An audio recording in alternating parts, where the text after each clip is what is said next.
Scott Brassart is joining me today, and I'm so grateful.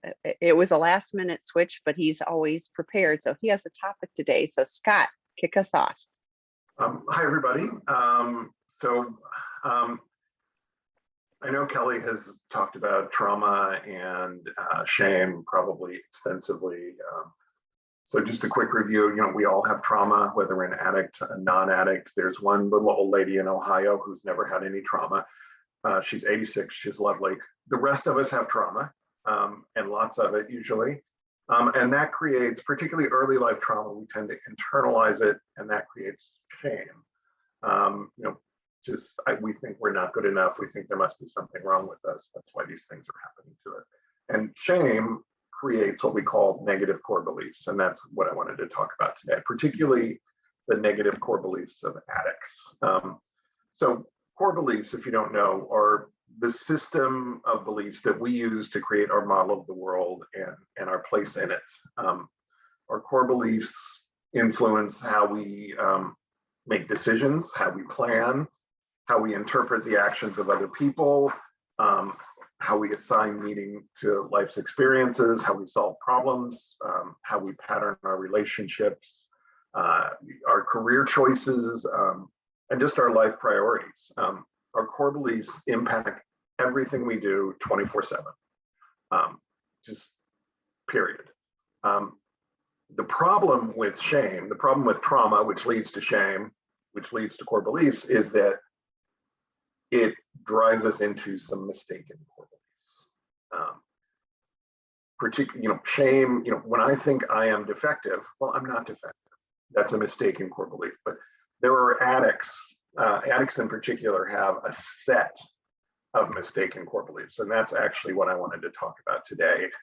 So I've got 4 of them that are addict specific and 1 of them that is sex addict specific, or maybe it's 3, and then the 4th one is sex addict specific. But almost anyone, addict or otherwise, can identify with these. So the first one is, I am a bad, unworthy, defective person. This is the definition of shame. I think there's something wrong with me. And this occurs because I conclude from my family experiences usually that I'm just not a worthwhile person, that I'm not going to get my needs met. If I reach out in a moment of need, I'm going to get shot down or ignored or made fun of for having needs, which happened in my household. Whatever happens, I'm just not going to be able to get my emotional needs met by turning to family members. So I start to see things like humiliation or bullying or any other bad thing that happens in my life as justified and deserved, because I think there's something wrong with me. There must be something wrong with me. Otherwise, my parents would meet my needs. And then as I got older, and this happens with addicts, we start engaging in addictive behaviors.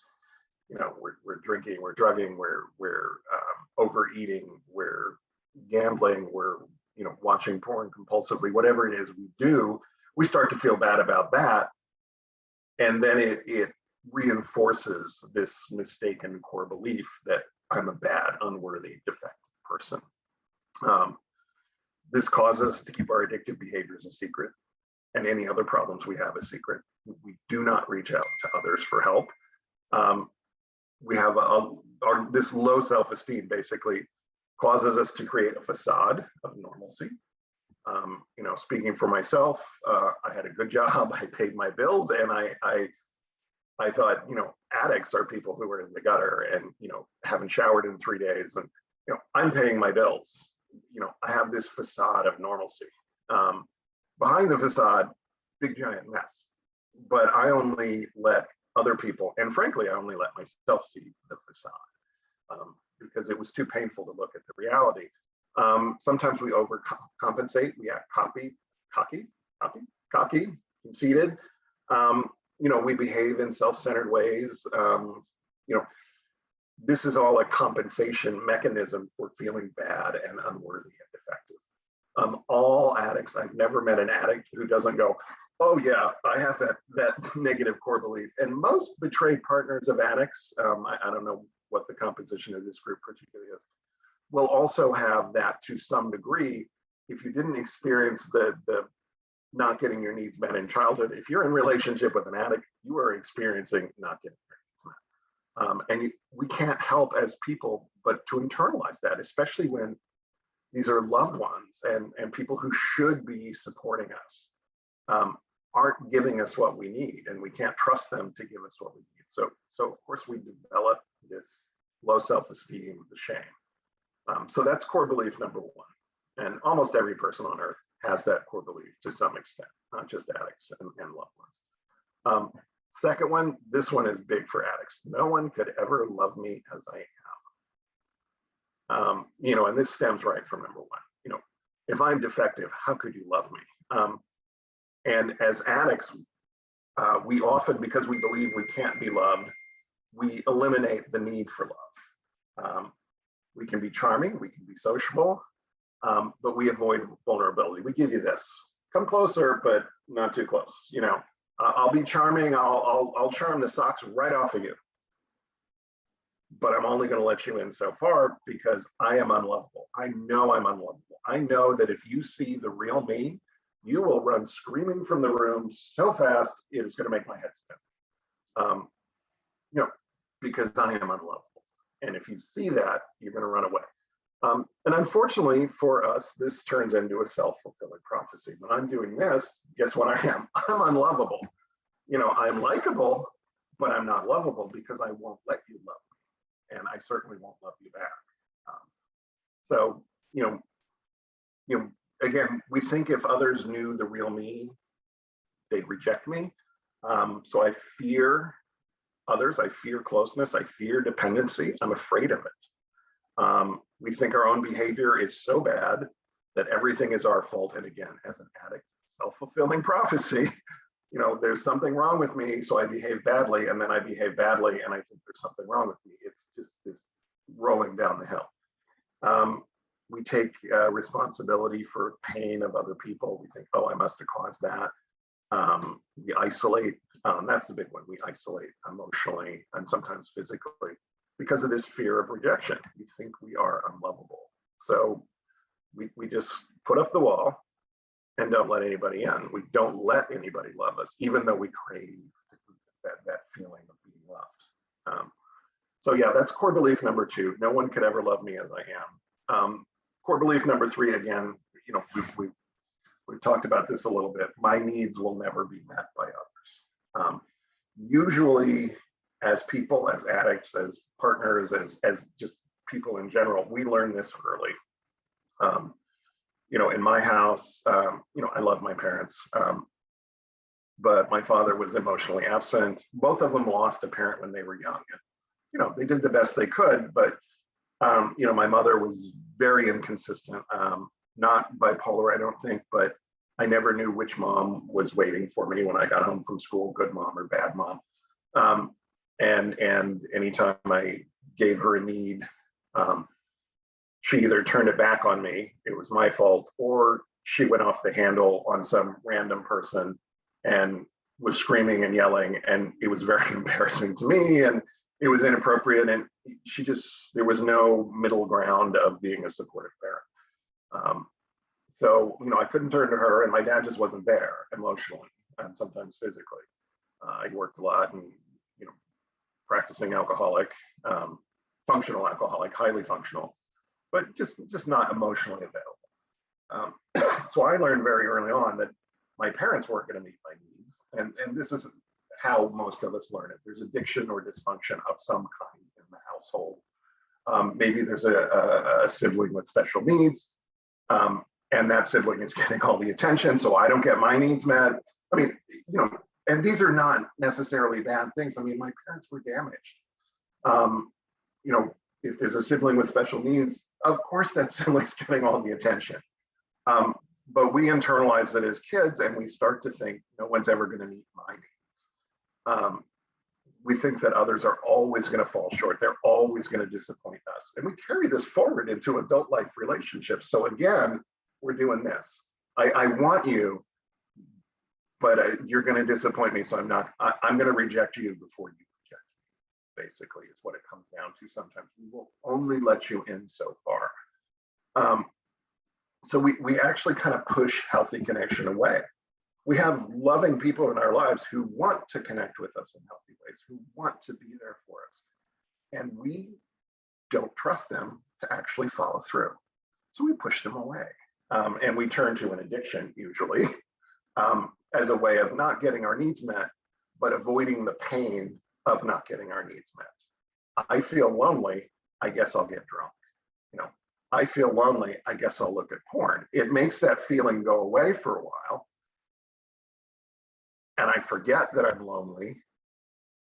But then, you know, when I'm done looking at porn or I sober up with the headache, that need is still there. I'm still lonely. And that's why addiction really spins into a cycle. That's the trigger for our addiction. I feel lonely, or I feel bored, or I feel unappreciated, or not good enough, or whatever. That feeling I don't want to feel, I turn to my addiction. And again, of course, addiction pushes people away. Addiction keeps people at a distance. If I'm drunk, I can't really bond with you. If I'm looking at porn, trust me, I am not bonding with you or the people in the porn. There's no emotional intimacy involved with addiction. Addiction is the opposite of emotional intimacy. Dr. Rob calls addiction an intimacy disorder. He's not the only one who uses that language. And it's absolutely right. We have these negative core beliefs, and they push us away from intimacy.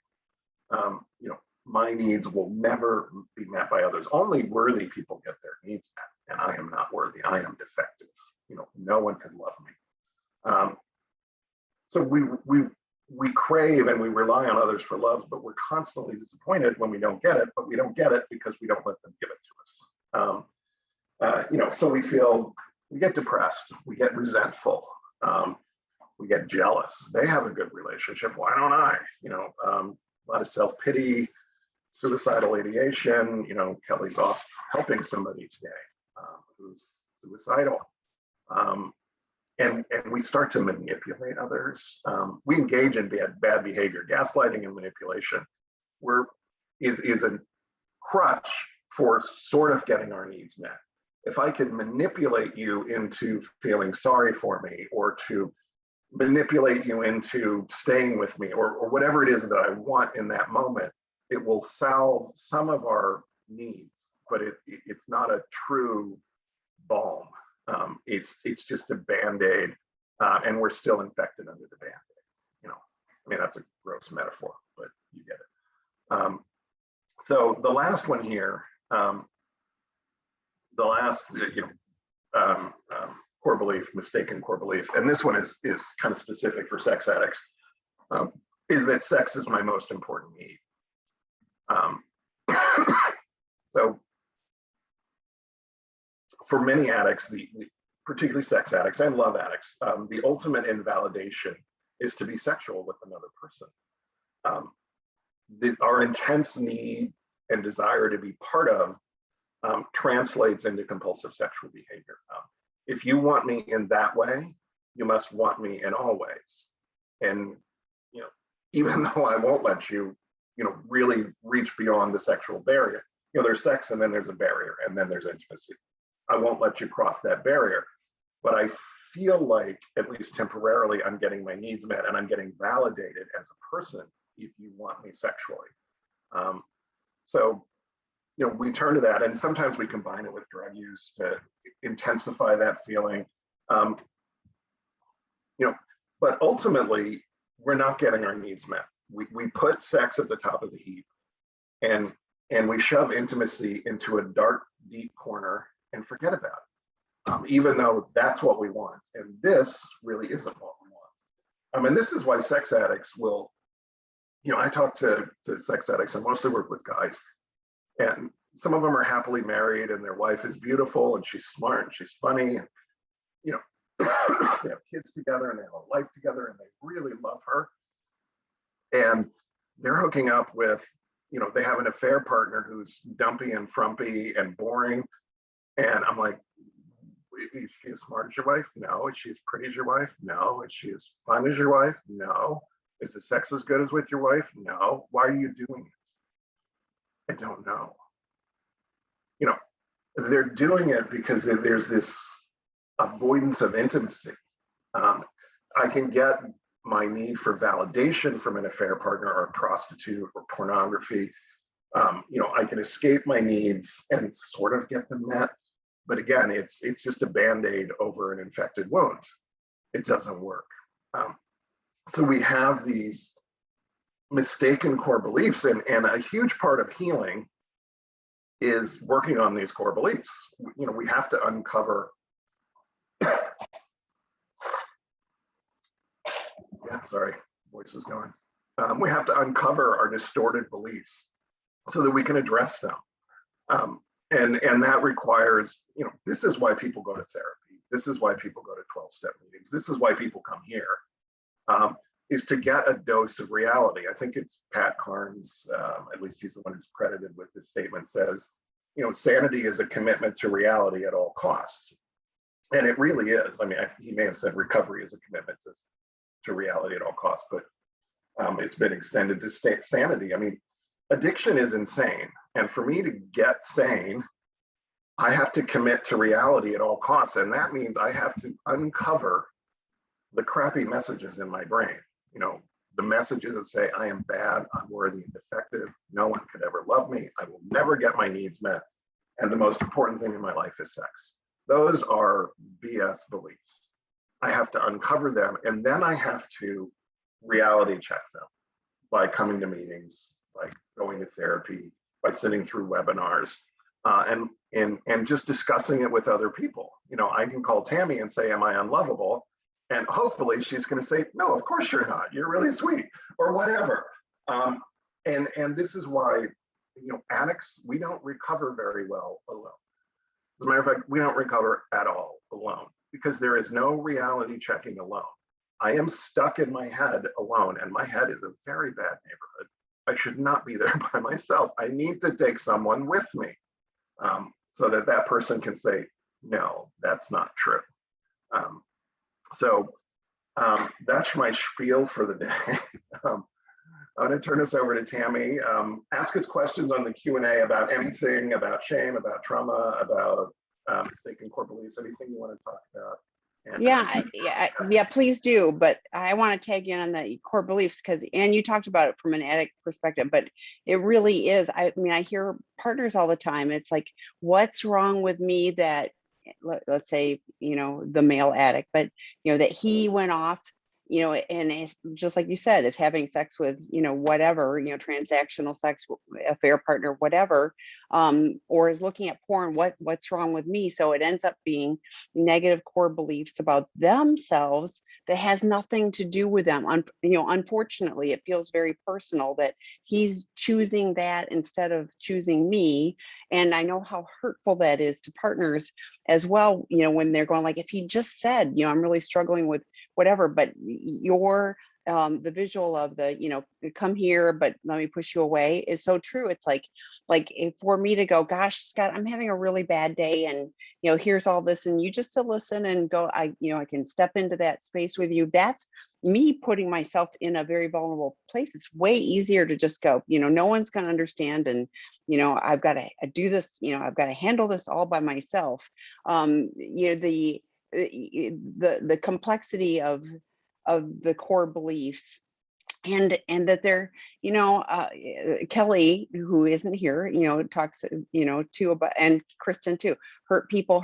So it's one of those where, you talked about, your situation. I had a sister who, was very physically impaired. And so of course the family had to, pull together. I was young. My other sister was young. We didn't get our needs met. It wasn't because my parents didn't want to.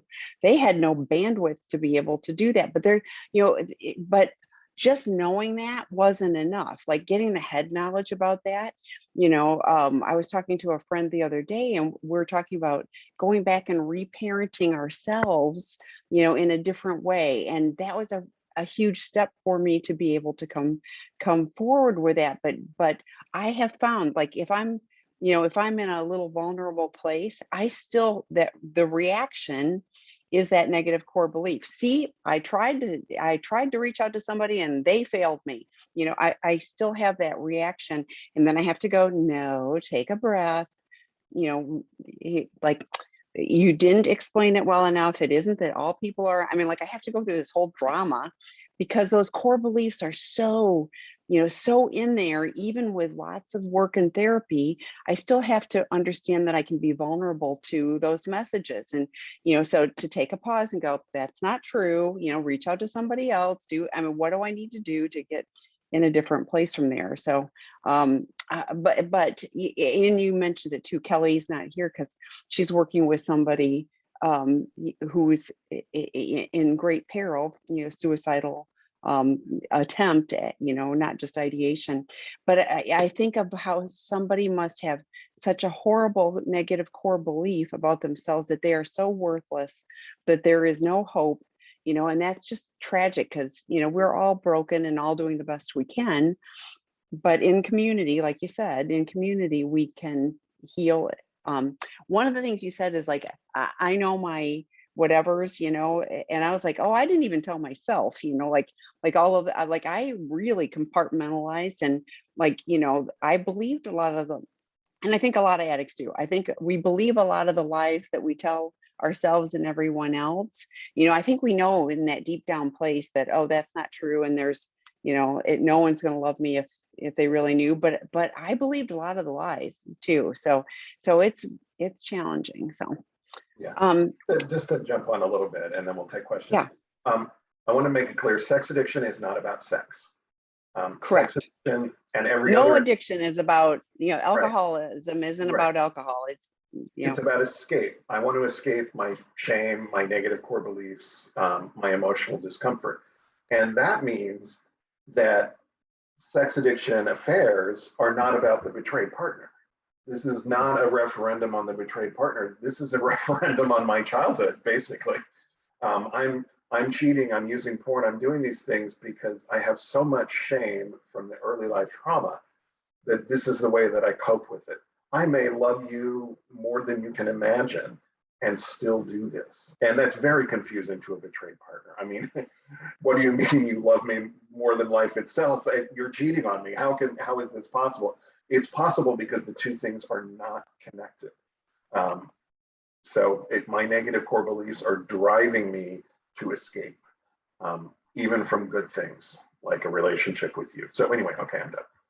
Well, no, but to your point, it's like, so I'm going to go do that. So it's a maladaptive coping mechanism. It isn't about sex. It isn't about alcohol. It isn't about any of those things.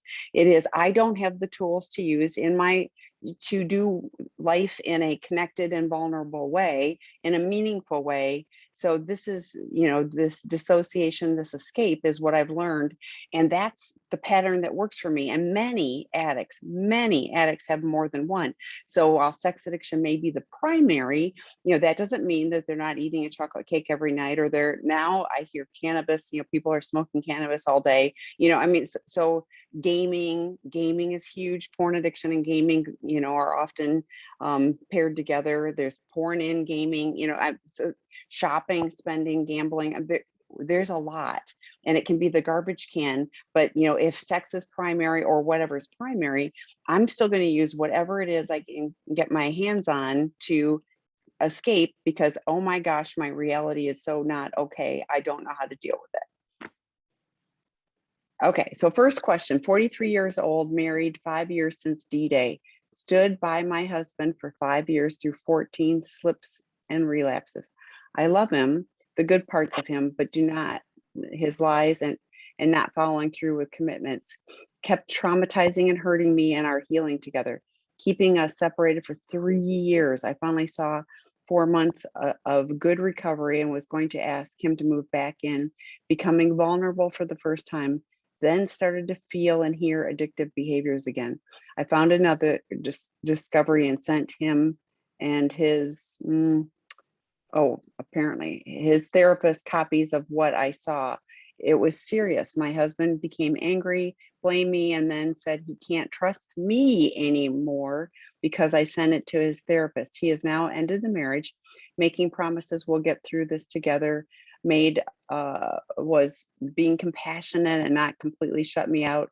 completely told me I have no longer be in his life, never see me again, discarded as my fault. I'm devastated. In an attempt to stop, I think this is the last one. In an attempt to stop his porn addiction, my husband turned to locking. Oh wait, maybe that may be a separate one. I think that's a separate one. Okay, so let's just, so what I hear in that, and Scott can comment too, is somebody who wants to do their addictive behavior and, oh, I'm going to blame you. I'm going to do, just like Scott said, the manipulative, I can be so charming on, and all of this, but the reality is I want what I want, and I don't want to take responsibility for any of it. So I'm going to blame you, and then I can discard you because it's all your fault. So, I mean, like you tattling to his therapist, he's upset with, he's not even looking at, there was something to tell his therapist. I mean, let's get real. So I'm terribly sorry. And you stuck by him, and you clearly, were trying to move forward with the relationship. But I suspect, I mean, that's a lot of slips and relapses over a short period of time. And clearly he wasn't doing the work that was necessary for him to be able to really have good recovery. So I'm glad you're here. I hope you're taking care of you. But I see this as somebody in active addiction. I don't even say slips and relapses. I don't think he had any recovery. I think he just, maybe it was abstinent for short periods of time. So Scott? Yeah, I mean, this is, first of all, I feel your pain. I just want to validate that. I understand why you're devastated. You put a lot into this, and now you've been shut out completely. And that's a horrible thing to happen to anyone. I don't have a big issue with you sending his therapist stuff, because clearly he wasn't telling his therapist the truth. This is what active addiction looks like. Is we lie, we keep secrets, we cover up, we pretend we're doing all the right things. The facade I mentioned earlier, I would put the facade up so I look good. But if you get behind the facade, you see the big giant mess that is happening. I will tell you that I went to several therapists for depression when I knew what the problem was, but I never mentioned the word sex or sex addiction or alcohol or drugs or any of that. We never talked about it because I was depressed. I didn't want to get treated for my addiction. The real issues. Yeah. My addiction was my coping mechanism. And without that, what am I? What can I turn to? What do I have to do? I have to face life, and I don't want to face life. And so I lied and I kept secrets. And I mean, I paid therapists scads of money to not help me, all in an effort to make it look like I was getting help for, addiction is not logical. It's not sane. And it's, as addicts, I mean, I'll speak for myself. I treated the people around me horribly. And in retrospect, that's the stuff I never want to do again. That's what ultimately got me sober, is I didn't want to be that person anymore. And I had truly become that person. And I hit a point where I couldn't deny that my behavior was horrible, and I needed to change. And I hope your husband will get to that point. I hope he will make amends. I don't know if he will. Some people die in their addiction. I hope that doesn't happen. And I'm glad you're here. I encourage you, as Tami said, to continue getting support for yourself.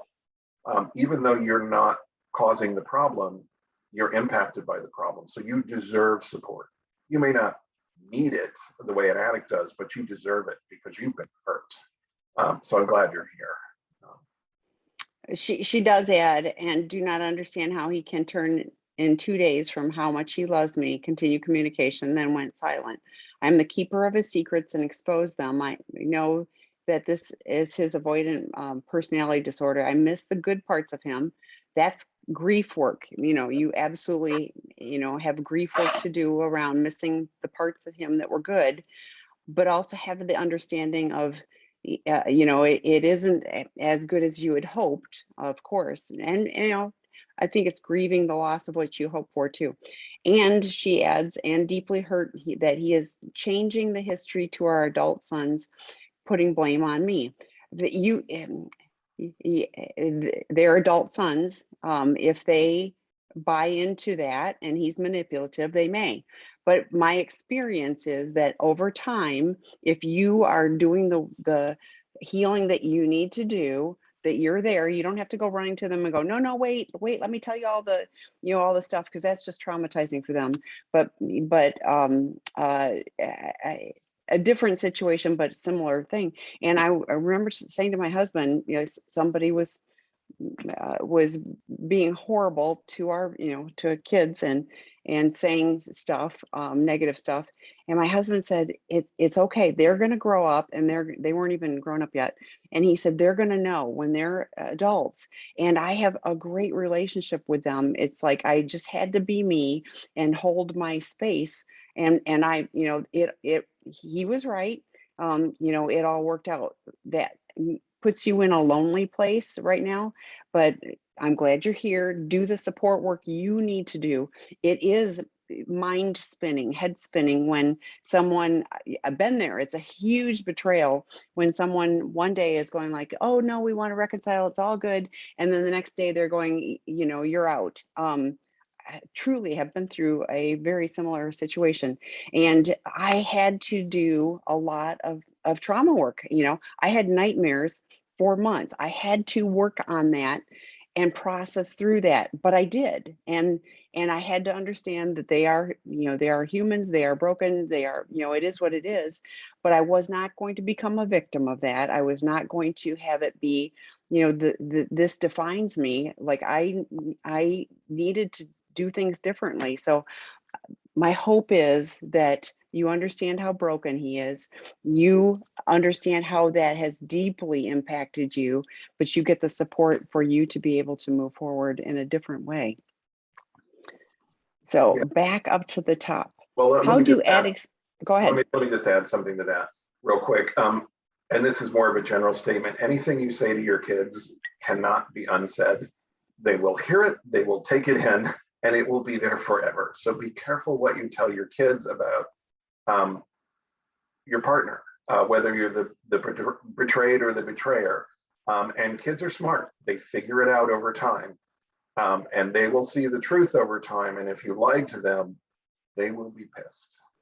They will realize it at some point, and they will be angry. So don't lie. Well, and triangulating, like you're both still their parents. So it's unfair of him to do things, but you don't need to pile on. And like it ends up just dividing families and, sibling. I mean, it's a mess. And it's painful for you to be the one that's left out, addict or partner.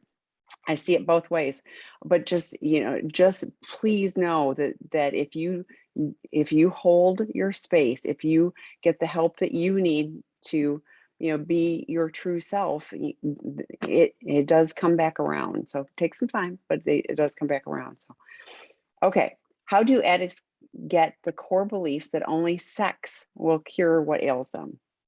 I love this question. How do alcoholics think that alcohol will fix everything? How do heroin addicts think that heroin will fix everything? This goes right back to the beginning. We learn to not trust other people. We learn that the way to get our needs met isn't to not get them met, it's to avoid them. So at some point, we experiment with alcohol and we're like, oh, that gets me out of my head. And we escalate, and sometimes we end up with a needle in our arm, whatever it is. Sex is the same way. We start masturbating and we're like, oh, I'm forgetting that mom and dad are screaming in the other room while I'm in here masturbating or looking at porn. So we just turn to whatever our drug of choice is, whether gambling, spending, porn, booze, substances. Now, sex addicts in particular have a high incidence of sexual trauma in childhood, whether it's overt, kind of hands-on kind of stuff, or covert, which we could do we've done entire webinars on that, so I don't want to get into it too much, but it's when a parent sort of partnerizes a child, and it's emotional incest, and often there's some element of voyeurism or exhibitionism involved with that. So the environment becomes sexualized. The other way that sex enters the picture is if sex is the dirtiest thing on earth. We will never talk about it. So the child is curious about sex, but not allowed to think about sex or talk about sex or ask questions about it. It's called sexual neglect in terms of the child's development. That can also lead to sex addiction. It's a form of abuse. Again, neglect and emotional neglect and social neglect in terms of a child's development are things that we don't really think of as abuse, but they're highly abusive with long-term consequences. So sex enters the picture the same way any other addiction does. It just, why we get shunted in one direction or another usually is based on some element of our trauma, though not always. And we had a question on another webinar, and it was like, that sex was all pleasure, and like that's not necessarily true. It's chasing a pleasurable incident, but it really is about escape. It's really about escape and numbing out and not living in the reality. So it isn't like not intimate partner sex addiction. Correct. Yeah.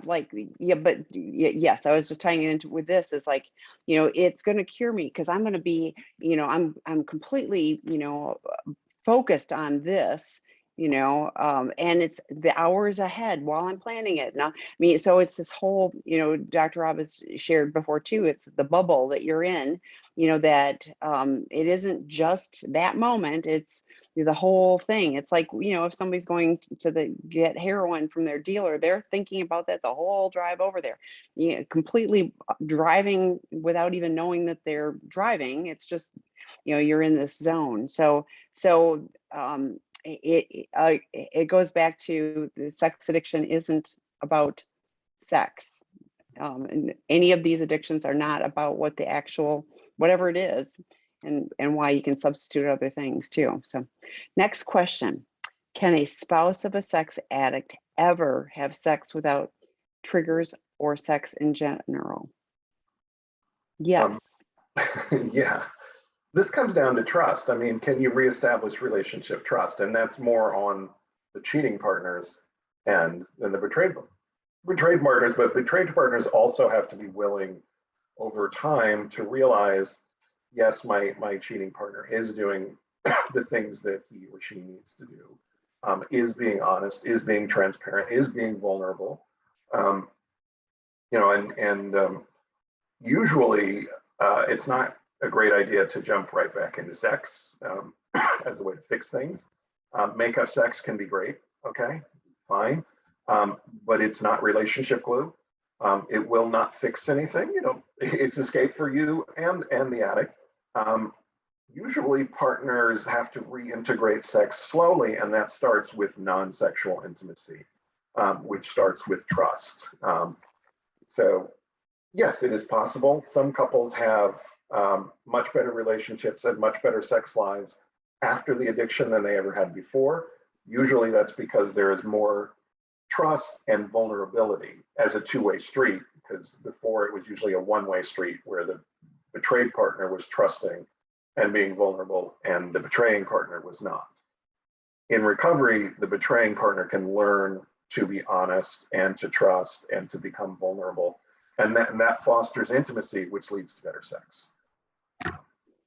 Yeah, and it takes time and it takes intention, but we've talked before about sensate focused, so it's non-sexual touch and dating. Having a conversation and looking in each other's eyes and being, talking, in an intimate way, not, just being real. So, but yes, it takes time. And unfortunately, here's the caveat to that. if you've had discovery and learned, too much of the gory details, if you've had disclosure and someone just, shared everything, it makes it harder because there's more in your head to unpack. Highly recommend, doing some trauma work, because all of that is betrayal trauma is real, but the information you have is trauma and triggers and all of that. So it doesn't take it all away, but it helps, settle it some, so that, so that you see it, but it isn't like, oh, it's sucking all the energy out of me. So, but ultimately, yes, if both of you are willing, if the betrayer has done their work, then yes, it absolutely, you can. So, okay, next question. In an attempt to stop his porn addiction, my husband turned to looking at clothed girls on Instagram and checking out girls in our neighborhood. Creepy as we walk around. As a result, I went from being triggered by anything pornographic to being triggered by any and every woman I see. How horrible for you. Like, it's kind of like we're in the sisterhood and now they're being triggering for you. So I can't watch TV or leave my house without being triggered. Without triggered anxiety. How can I understand this side of his addiction and stop my constant triggers? He has to stop. Like, honest to goodness, like, how could you not? Well, you can learn to be not triggered, but at the end of the day, if he's going to continue this, and be that creepy guy walking around ogling the girls in the neighborhood, how can you not be triggered by his behavior? It's not the women, it's him. So I want to be really clear. It's not fair to blame the women or the girls that are just walking down the street. It's him. So what is he doing to change this? Because the attempt to stop porn addiction, this is the exact substitution thing that we were talking about a bit ago. It's like, oh, I'll just do this. It's not as bad. Well, it's still as bad. It's a huge betrayal to you. It's still objectifying women. They're sexual objects for him. He's not looking at them as that someone's daughter, that's someone's mother, that's another human being. That's a child of God. If I mean, whatever. It's like that is unfortunately, and again, I think creepy when somebody's ogling the neighborhood. So, Yeah, Scott. and I talk to guys who are porn addicts all the time, and they say, okay, I'll quit my porn. And then I say, okay, now let's talk about not porn. And not porn is porn that's not porn. It's, the clothed girls on Instagram. It's the underwear catalog. It's the Game of Thrones. It's, which is porn with dragons, people. I'm sorry, Game of Thrones. It's porn. It's not porn. Didn't know that. Show. Thank you. Yeah. If you're a porn addict, don't watch Game of Thrones. But this is like an alcoholic who says, oh, I'm only going to drink beer. Okay, well, you're just going to gain weight while you get drunk because there's more calories. Yeah. It doesn't work. So he's still active in his addiction. And I want to be very clear. If he's doing this, he is still active in his addiction. He is still looking at porn. It's just a different kind of porn. It's still spinning him into sexual fantasy. It's the bubble where we get in this like fantasy and nothing else matters but the fantasy. And how hurtful that is for you to be like going for a walk with him and he's in the bubble instead of with you. Awful. How can you understand this side of his addiction? This isn't a side of his addiction. This is his addiction. And you have every right to be triggered by that, to be angry. And I can't imagine not feeling anxiety. So I at least want to normalize what you're feeling because he's acting out right in front of you. And yuck. And yes, it is creepy to be that guy who Googles everything that, and I hear guys when they get into recovery, I have a support group on Monday night for treatment center alums and work group alums. And one of them, actually our whole conversation on Monday night was about not wanting to be that creepy guy that we've all been at some point in our lives. In our addiction, we've all, sex addicts, we're all that creepy guy at some point. And as part of recovery, we have to recognize like, oh, yuck, and hopefully he'll get there. But yeah, he's still acting out. He may not be looking. So speaking of work groups, there's a new Sex and Porn Addiction 101 level 1 that starts at 5 p.m. Pacific time tonight. There is still room. He would be a great candidate to participate in that. Also on September 18th is a porn addiction only. So for guys who haven't had touch interaction, then the porn addiction is also an option, and there is room in that one as well. So those are on seekingintegrity.com under online workshops and lectures. You'll see that 6 weeks, 90 minutes a session, $350 for the entire thing. It's a very affordable but good foundation piece. I was emailing with somebody earlier today, and they said, he doesn't even know what a 3-circle plan is. I was like, he'll learn if he does, these type of things.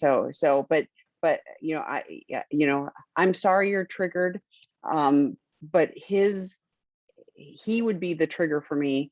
I'm hopeful that you can look at those women as, really, they're victims of him, ogling them. It's not them, it's him. So, okay, next question. And by the way, the guy teaching the porn group is fabulous. It would be Scott. So just need to throw that in there. Should I? And then Jason is doing the group tonight. Jason. So both of them do a great job, and Jonah does all 3 of the guys do a great job with those courses. So should I share all of the horrible things I have done as an addict with my husband? He has forgiven me time and time again.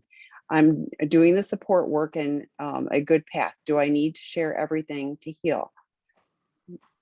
Yes, but do it right. Yeah, I was gonna say, but not you just sitting down and saying, by the way, that's called a formal disclosure. Right. Please. Sit down with a CSAT, a certified sex addiction therapist who has experience doing formal disclosure, and they will walk you through the process. It's a process, not an event. You answer, your trade partner usually supplies some questions that he or she wants answered. You write it down, answer the questions, you go over it with your therapist to eliminate any blaming and shaming that you might be doing, which addicts tend to do. Then it's read in a therapeutic setting. A couple weeks later, you get an impact letter from the betrayed partner. And then a couple weeks later, you do what we call a restitution letter, or there are other names for it, where you say, I hear you, I feel you, here are the things I commit to doing moving forward. It's a process. Just dribbling it out, we call it death by paper cut. Ouch, don't do that. Do a formal therapeutic disclosure. And yes, you need to do it.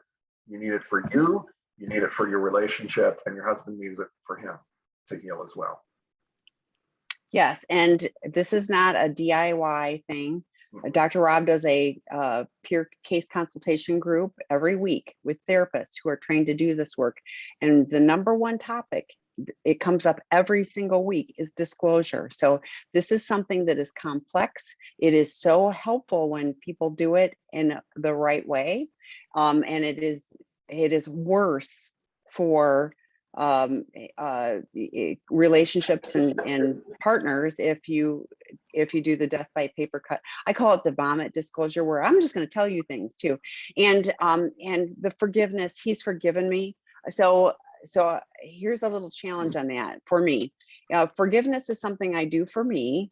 You can also benefit from it, but I really need to do that for me, so I'm not carrying around resentment and anger and everything else. But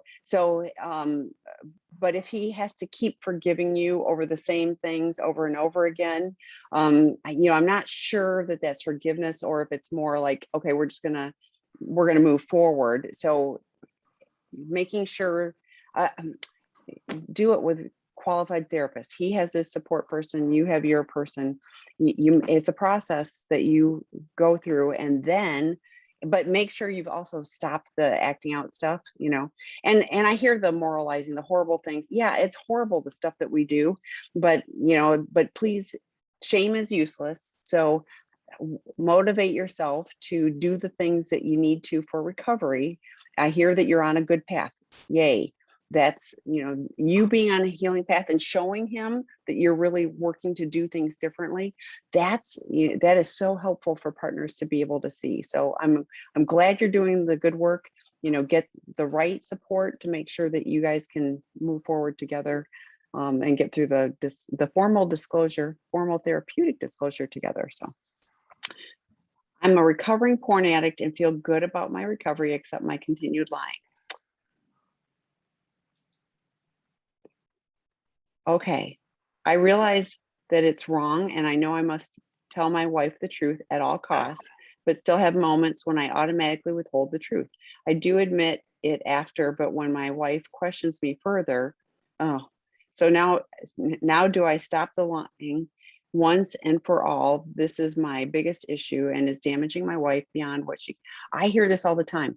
I can almost tolerate the acting out, but it's the lying, and it's the lying about everything. Our clinical director says, tell the truth and tell it faster.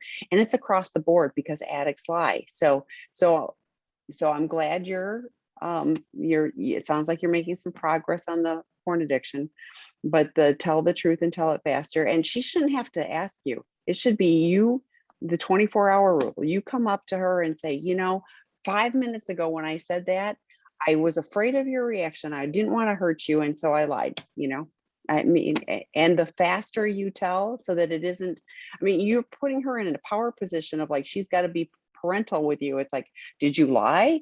No, you should, tell the truth, tell it faster.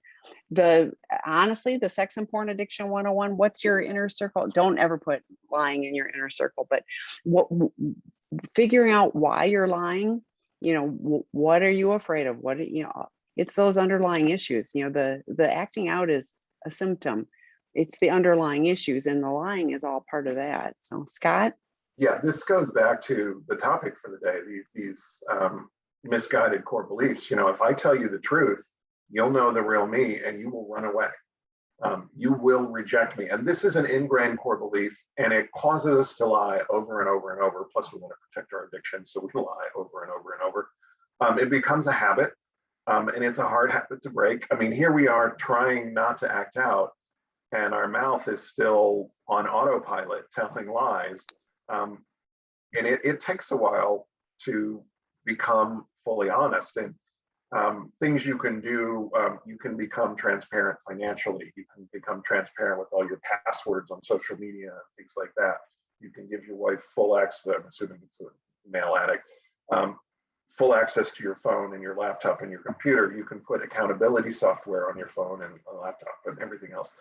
You can do things that will help, but yeah, you have to become aware of your lying, and you have to catch yourself. And I was in the second year of my recovery, and I was still in 12-step meetings. I would hear something come out of my mouth, and it would be a ridiculous lie for no reason. And I would just pause and say, I'm sorry, that was a complete and total lie. I don't know why I said it. And everybody in the room would laugh because they all got it. They understood I was trying to break the habit of lying. Now, I wasn't in a relationship, so I wasn't hurting my partner every time I lied. I would have worked on it consciously before then. But yeah, it's such an ingrained habit, and it seems kind of far down on the list of things we're trying not to do. But yeah, you're going to have to tell the truth. You're going to have to tell it faster. Rigorous honesty, and be transparent. That will help. And don't make her ask. Oh, they don't like to ask. Don't make her ask. You shouldn't have to ask. Right. Just say, you know what, honey, I lied to you earlier. I'm sorry. I want to come clean. Or I kept a secret from you. I'm sorry. I want to come clean. Secrets are the same as lying. Okay. Period. It's just another form of lying. And an addict we can convince ourselves that, what you don't know won't hurt you. So, and because I didn't lie, I'm not a liar. Well, keeping a secret that you should know about is lying, period, in an intimate relationship. I think a little bit of it is, what are you, like, do an autopsy on the lie. What were you hoping to accomplish with the lie? And that may, I was afraid. Okay. Own the fear, for whatever it is that you're looking to do, I want to keep doing my addiction. I don't want, I want to keep that little, I don't know what it is, but do a little autopsy on when I tell a lie, what was the motivating factor for it, and see if you see a pattern, and how can you address the fear instead of, coming up with a lie. Because now, on top of the fear that you have a lie, and now you have an angry wife, who you have to tell the truth to. So if you want the relationship to move forward, the lying has to stop. It has to stop. So hopefully that's helpful.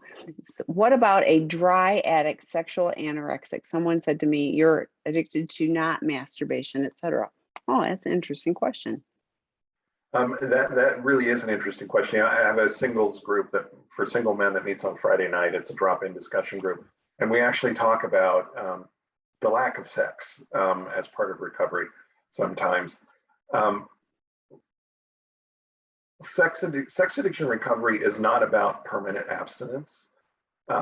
It's about learning to be sexual in healthy ways.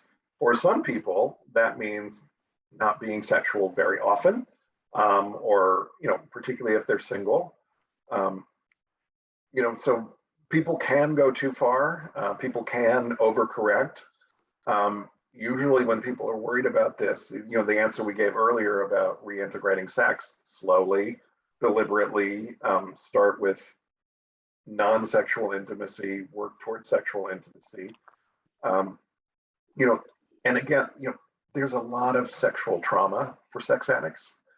And that can make us, overcorrect in this way. And usually this is related to sexual trauma. So I suggest some trauma work, number one, and look at early life sexual trauma, which you probably have if this is the problem you're having now. If not, look at reintegrating sex to the extent you want sex. I mean, some couples have sex every day. Some couples have sex once a week. Some couples have sex once a year, and they're perfectly happy with that, and there's nothing wrong with it. So some people are not as sexual as others. But you need to find your comfort level and work toward your comfort level. I don't like the term sexual anorexic. Maybe intimacy avoidant is a better term. That's the one Dr. Rob likes, and I like it as well. I'm afraid of intimacy, and I actually deal with this issue. I am still, after many years of recovery, afraid of combining emotional intimacy and sexual intimacy. That's still scary for me. I have some sexual trauma. I've done a lot of work on it. It's better than it used to be. I have to deal with this, and it's part of who I am. And I don't beat myself up for, not being sexual enough or being sexual too much. Everybody's different, and I'm different. This is where I am. And I won't let anybody shame me about that. And I encourage you, you've written here, somebody said to me once, you're addicted to not masturbation. I think that's a very shaming thing to say to someone, and I'm mad at that person for saying it. They probably meant well, but what a yucky thing to say. You are who you are, and if you're comfortable with your sex life, who am I to judge, number one? But if you're having an intimacy disorder, you can work on your early life trauma that has led to it, and it'll probably abate somewhat. Well, and when you say if you're comfortable with it, it's really easy to get in a comfortable situation and just go, I don't want to deal with that. So if you, I don't want to deal with that is not comfortable. That's right, right. Yeah, but it's like it just gets easier just not to deal with it. You know what I mean? So I'm like, what do you vision for yourself? Would you like to be in an intimate sexual relationship with someone? Like, does that thought, do you go, yeah, I would like that at some point? Okay, then what do you need to do between where you are now and that?